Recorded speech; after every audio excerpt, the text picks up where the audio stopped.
Xanım Fatimə Zəhra salamullahı həqiqətən də elə bir şəxsiyyətdir ki, ona görə də bizim hədis mənbələrimizdə o xanımın barəsində olan hədislər digər məsumlarımızın haqqında olan hədis və ya rəvayətlərdən xüsusiyyət kəsb etməkdədir. Bilirsiniz ki, xanım Fatimə Zəhra əleyhissalam həm də Quranda haqqında nazil olmuş yeganə surəsi olan məsumlardandır və həm də digər ayələrdə digər məsumlarımızla şərikdir.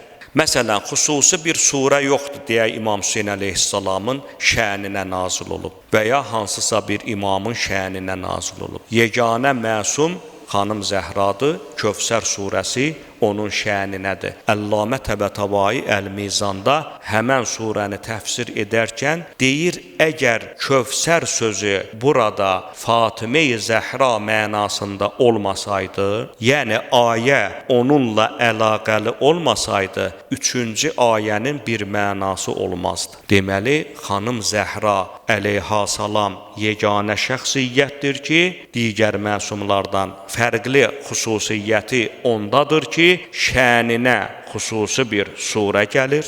Onun vasitəsi ilə Allah Peyğəmbərə atılan tənələri, təhqirləri rədd edir. Onun misalında Əhl-i Beyt düşmənlərini təhdid edir. Amma digər fəzilətlərdə digər məsumlarla şərikdir. Məsələn, Təthir ayəsi, Əhzab 33-cü ayədə Əhl-i Beytin məsumiyyəti Allah istəmişdir ki, siz Əhl-i Beytdən hər növ çirkinliyi uzaq etsin və sizi tərtəmiz etsin. Digər məsumlar kimi xanım da oradadır. Yəni, müştərək fəzilətləri var. Amma Kövsərdəki fəziləti mənqəbədir. Mənqəbə o şeyə deyərlər ki, bir məsumda var, başqasında yoxdur. Fəzilət odur ki, hamıda var. Məsələn, Əli əleyhissalamın elə mənqəbəsi var ki, o heç bir ənbiya və övliyada yoxdur. Heç bir məsumda yoxdur. Məsələn, Peyğəmbər salavatullah buyurur ki,